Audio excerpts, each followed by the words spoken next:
two people can love each other deeply and still end up separating. So what actually keeps a marriage together? Let's talk about it. Let's talk about that. Assalamu alaikum and welcome to the Muslim Marriage Podcast, where we show you how to find and build a marriage that lasts as a Muslim. I'm Zahra Hassan. And I'm AJ, and we've been married for 4.5 years. 4.5 now. 4.5. Okay, alhamdulillah, it's progress. And before we get started, two things. Firstly, it's April now, which means we are in the second quarter of the year and we'll be starting a new topic for the next 3 months. Now, we finished the series on emotional unavailability. That was last quarter. I put all of those episodes into a playlist that you can check out if you're interested. But for this quarter, we will be focusing on emotional intimacy in successful marriages, what that looks like, and practical ways to build that into your own marriage. Secondly, I have an announcement for our single Muslimas. So many women are making dua for a good husband, but they're not putting themselves in places where he can find them. If that's you, I'm excited to announce the Tie Your Camel Challenge, 5 days to start meeting marriage-minded men. Sorry, it's a tongue twister. 5 days to start meeting marriage-minded men. So this is a free step-by-step guided process with me where I show you exactly how to position yourself to meet men who are actually serious about marriage, like you are. So if you've always heard the advice to tie your camel, but you're not sure exactly how you're supposed to do that, then this is your chance. Sign up using the link in the description. Okay, now let's get started. You know, I used to be a rapper. Oh. Back in the day. How far back in the day? Before you and I got married. Oh, yeah. Back in the day. Okay. Yeah, I was MMM. MMM? Yeah, marriage-minded man. But I'm not a rapper anymore. I like it. What, you're no longer marriage minded? No, now I'm just trying to survive. It's a different, I think that's country. Oh yeah? Yeah, that's just country music. Oh, that's right. You're right. So this week's episode is entitled, This is Why Some Marriages Last and Most Don't. That's a very bold title, I know. Spent a lot of time workshopping that. But I think we got it right, In Shaa Allah. In Shaa Allah. So let me ask you, what is it that you think that makes a marriage last, my dear? Communication. Uh-huh. And the willingness to persevere. You know what? I like that answer a lot. Communication and the ability to listen to your significant other. That's it. We got it. Communication and just like finding ways to not annoy them, you know? Just like communication. Uh-huh. Right? All right. And just not being annoying to them. I got you. So this was a very short episode. Jazaa K'Allah Khayr. No, communication. I got it. I'm kidding. So let's actually get into it. So communication, I understand. That makes sense. But I like the second part of what you said about persevering. Let's go into that just a little bit more. Let's say you have two couples. Mm-hmm. You have couple A and you have couple B. Couple A and B both communicate equally well. They do a great job in communicating. Both couple A and B love each other very much. And I have met both couple A and B many times. Couple A stay together. Couple B divorce after 5 years. Mm-hmm. What's the difference between couple A and couple B? I think the type of communication, because technically telling someone that you don't like them is a form of communication. All right, that's fair enough. It's very fair. And I can't even say that you're wrong. That's pretty accurate. So let's get into a little bit of what I think. All right. It sounds very egotistical. I'm so sorry. But what I think, I mean, in my opinion, having done this for, I think, going on 8 years now, if not 9 years, what I've seen and the conclusions that I've drawn, right? So this is a question I wanted answer to after the first marriage. So after the first marriage ended, just like every other person who's been divorced, and I'm sure that you know, when it comes time to find a partner to start your second marriage, you have one fear above all else. and that's getting divorced a second time or a third time. Yeah. And so you spend a lot of time, especially those of us who are pretty confused on why the first marriage ended. You spend a lot of time trying to understand what happened there so you don't make the same mistake twice, and doing everything that you can on your part to make sure that the marriage is working. So having done that work, I spent a lot of time reading, right? And a lot of the people who are the greats in this field of marriage research, marriage, the science of marriage, had different ideas, but that's not what I've seen. I know it's really arrogant to say, but I can just only say what I've seen, but that's not really what I've seen. Their ideas are definitely contributing factors, but it's not the common denominator, right? Like Gottman, he believes that the key, in my opinion, comes down to friendship. It comes down to friendship, that there are people who are great friends tend to have marriages that last longer. And I think that's obviously a huge part of the equation. Another thing, another area that I look into a lot for marriage coaching is Susan Johnson's work, where she talks a lot about emotionally focused therapy, which is exactly what it sounds like, right? Does she have a brother named Lyndon? Lyndon Johnson? Yeah. I hope not.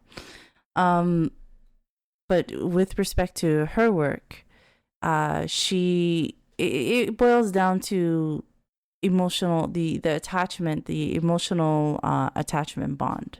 She believes that couples who are able to successfully form that tend to last, and those who are not tend to not last, right? That's my understanding of her work. Everyone knows Gary Chapman and his 5 love languages.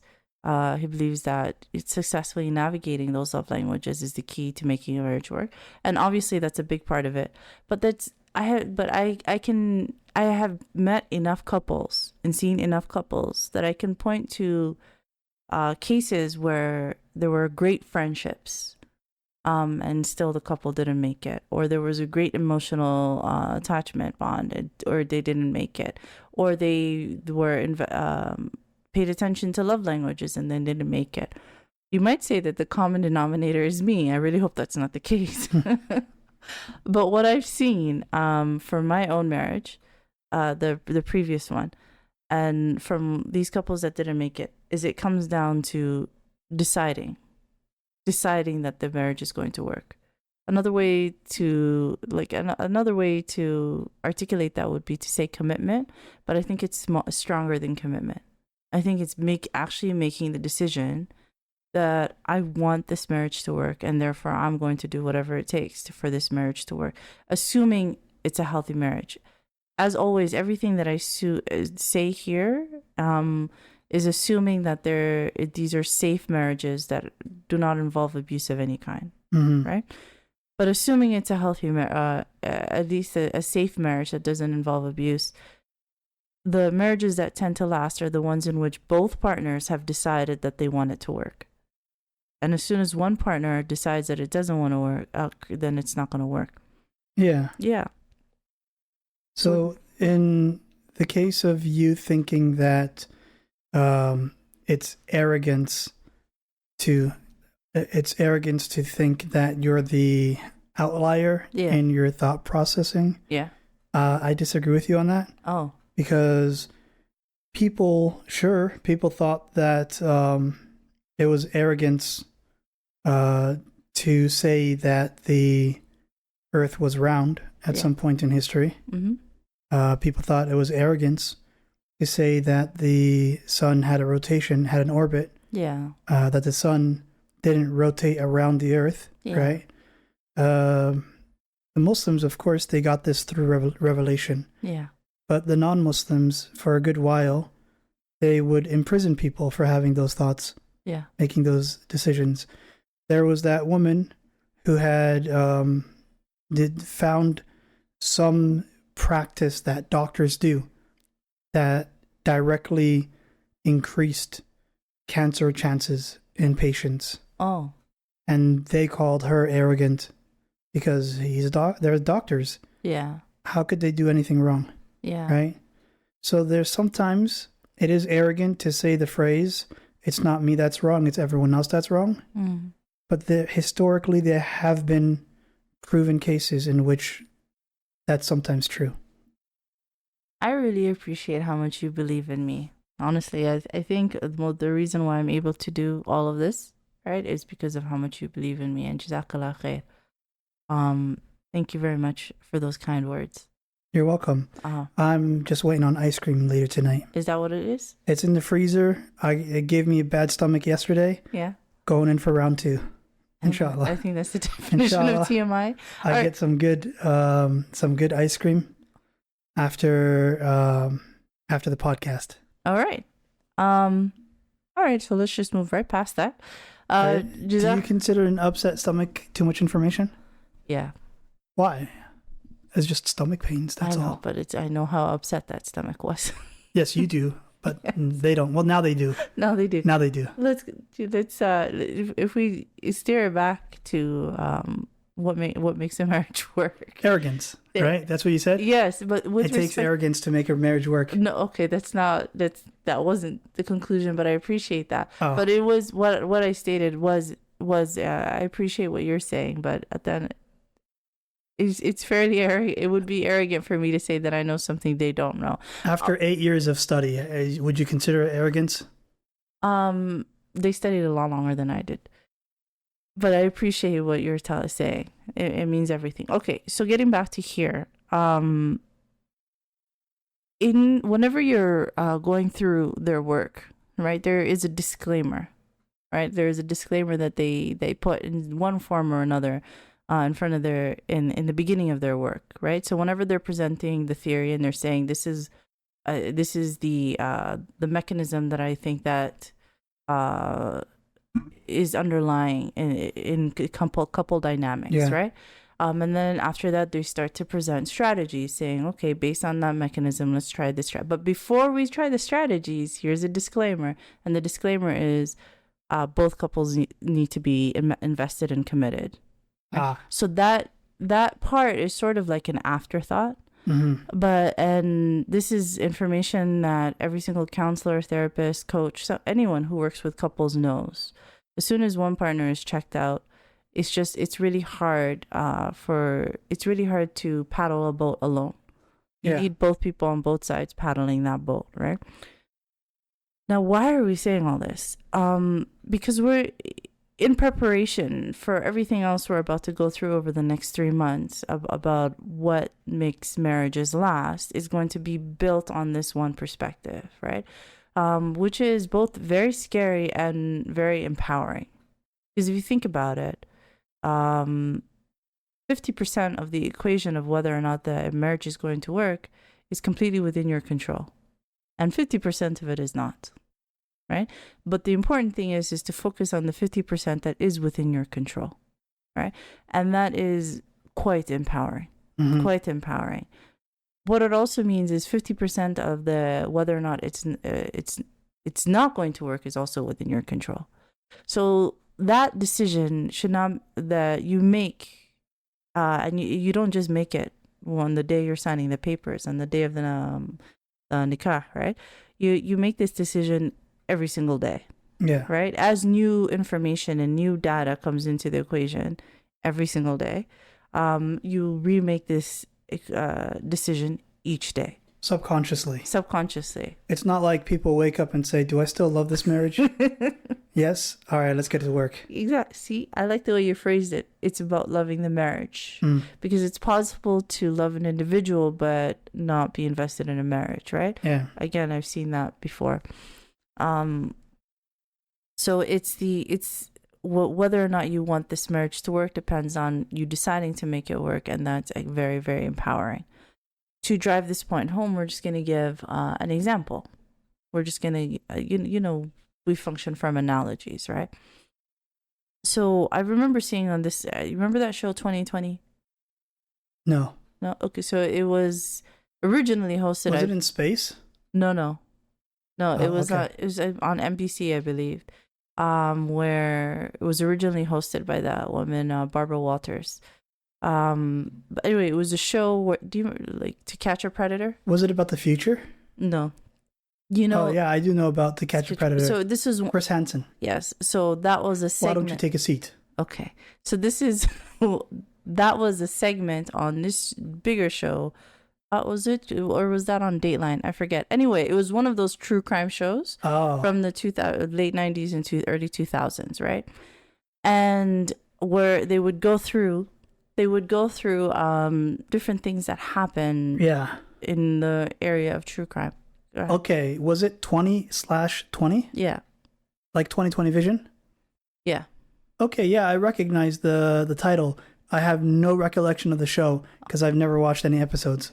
Okay, all right. But every time I would see, like, you know, we used to do cable TV. Yeah. I would skip. Oh, yeah. No, Yeah. I stayed. Yeah. I would stay. But I remember seeing this many, many years ago that there was an episode about a young woman who was, and she's the one telling the story. So this has a happy ending. But it was a young woman who was taken, right? She was taken from was it her home or outside? But the important thing is that she was taken. And when she was taken by a man who was much bigger than her, she was retelling the story. She said she was very scared, and she remembers making a decision that she was going to survive. Not only survive, that she was going to sort of leave the situation and come back home. Yeah. She made that solid decision. And immediately when she made that decision, she said that her mind opened up and started thinking of different ways on how she can make that happen, which is what tends to happen once you make a solid decision. Yeah. And so she came up with this plan, I believe, and this is over decades ago, but I believe that she came up with a plan of talking to him and just emotionally connecting with this person so that they wouldn't harm her. Yeah. And so that's what she did. She started asking him questions about himself, and she started telling him about herself, and got him to the point where he just let her go. Yeah. And then she just walked back home. Yeah. Right. So it's the important thing that she emphasized that I remember, because I saw this theme over and over again in other situations through the years, but this is the first place I saw it, that she made a decision. And as soon as she made a decision, everything in her mind just sort of aligned with that decision.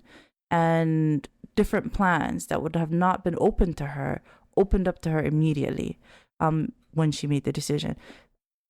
Other people might have experienced something similar when, for instance, your back is against the wall and you now have to find a job.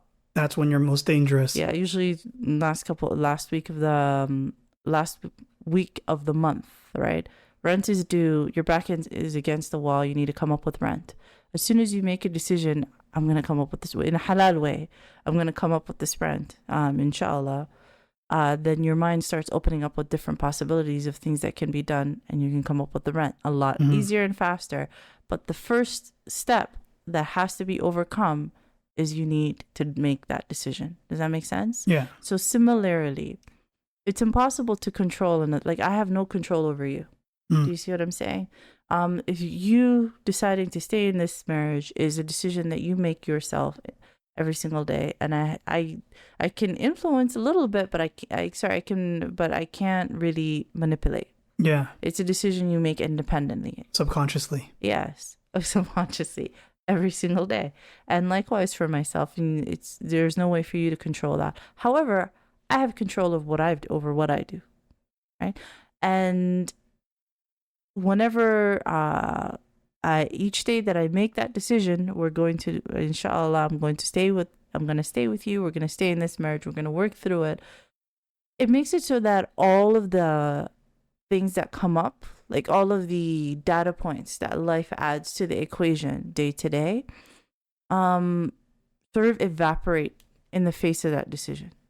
Does that make sense? Like none of them seem big enough to affect that. Yeah. Yeah. So that's why I thought it was really important to begin with this concept that if you're in a position where you're about to get married, right? And you're about to commit to somebody and you're very excited about this,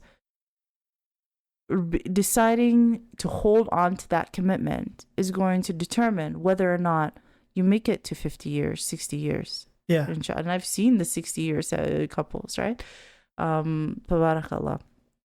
And likewise, if you're already in a marriage, and assuming that it's otherwise healthy and that everybody is otherwise safe, there's no evidence of abuse. However, there's issues of maybe incompatibility or other issues that can be worked around. The most important factor of whether you and your spouse are going to make it is deciding that you're going to make it. Yeah. And you cannot control what he does or you cannot control what she does. But step one is deciding yourself. Mm-hmm. And the important aspect of that, the reason why that's empowering for us, again, this is independent of any kind of abuse, right? But the reason why this is impactful is I remember in the previous marriage, even though I had decided that it was going to work, the other individual decided it wasn't. But my thinking was, when I stand in front of Allah subhanahu wa ta'ala, that I wanted to be able to say, Ya Allah, I did everything that I could. Mm-hmm. And this was completely out of this was a test from you. All I can hope is that I passed it. Mm-hmm. Do you see what I'm saying? Yeah. Because at the end of the day, marriage can be a means, it could be an incredible resource. Or it can be a relief. I think that even though there is a lot of relief in it, I think marriage is a test. Mm-hmm. Just like I think parenthood is a test. Just like I think being a daughter or son is a test. Like every role that you play in your life is a test. Because of how that you conduct yourself with these individuals is something that you're going to have to answer to for Allah subhanahu wa ta'ala. So in the interest, if you want your marriage to work, you have a lot of power over that. And the first step to have that power is deciding that it's going to work. Yeah. So I think that if you visualize it, marriage is like a ball on a field. Yes. Right? Yes. And your subconscious decision to continue and try is pushing that ball, right? When you choose to get married, that's the initial push that gets the ball going. But what happens if you don't continue pushing? The ball's eventually going to stop. No effort and the marriage breaks apart, right? Yeah. It's a decision to continue to push every day. Yeah. And you keep that ball going, and sometimes there's going to be a hill. It's going to be a little more difficult. You're going to have to push harder. But if you stop pushing, it's going to fall apart. Sometimes there's a valley where it's easier. You don't have to push as hard. Things seem like they're nice and easy and simple, right? But it's not always going to stay on a downhill. And you're going to always continue pushing. That's the way I see it. I think that's beautiful. I think that's exactly I think you said it so much better than I could. Tabarakallah. So that's it. It's right there. So there is I remember before I was married, right? And I count even the previous marriage not as having been married, right? But before I was married to you, I used to wonder a lot about what it was going to be like. And we have these ideas as presented by society, as presented by the media, Instagram, social media and mainstream media, and you have all these this picture in your head of what's going to be like. And there are going to be people who say, hey, it's impossibly hard. And then there's going to be people who say, hey, it's all sunshine and roses. And both of these are unrealistic, right? The reality is exactly what you described, is that there's going to be days where it's an uphill, but you're both deciding to keep pushing that ball. And then there are days where it's downhill, where it feels super easy. And the ball feels like it's going by itself. Yeah. Right? But you're still running after it. So it's that's a beautiful analogy. Yeah. And as long as that you're both committing to pushing that ball, it's going to keep going. This is where I take it to its natural conclusion. Oh, no. The field is one of 4. Oh, goodness. Yeah. And you know how people say the grass is greener on the other side? Okay. That's why you have 4 potential wives, right? Because You go to this grass that looks greener, and you're like, wait, I want to go to that grass. I want to push that ball and push that ball and push that ball and push that ball. Yeah, it's a lot of work, as you can tell. I don't like the analogy anymore. Going to all these fields and just rolling all these balls. It's more effort. You know? Yeah. It's so much effort. Interesting. Yeah. Are you trying to tell me something? I'm saying one marriage is enough for a person who can't handle all the effort. 4 balls, that's so much effort. Could you imagine another 3 of me? Yeah, no, I could. Yeah. You could imagine another 3 of me? Okay. If there were another 3 of you, I'd marry them. Oh, that's so... Okay, Jazaa K'Allah Khayr. I appreciate that. Honestly, I feel like you're playing some kind of long game. But it's fine. I'm on board at this point. I appreciate that, Jazaa. This is remember how I talked about the fearful avoid it? Yeah. That's how I think. That when you pay me a compliment, I'm like, what's the catch? I already gave you the catch.